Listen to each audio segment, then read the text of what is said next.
Here on the coast of Vancouver Island in Canada, the sun bakes the exposed rock. It can be a wait of many hours before the water returns.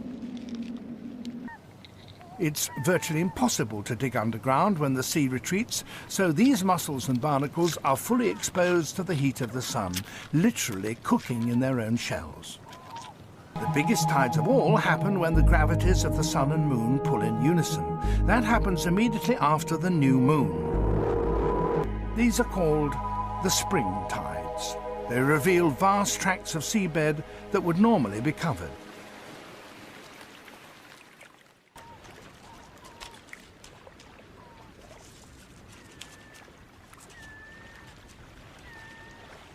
Searching with their extraordinarily sensitive paws, they look for suitable prey.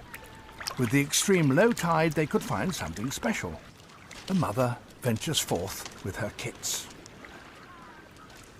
With the spring tide, they've come further down the beach than smaller tides would normally allow.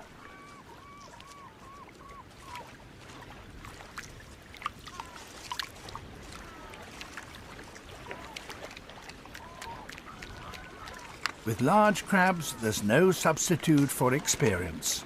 The mother makes an expert's catch.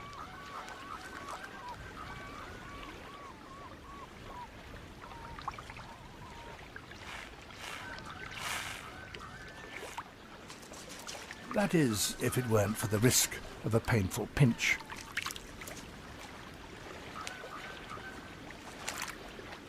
And for those that don't, begging is always worth a try. All too soon, the returning tide will cover the raccoon's table.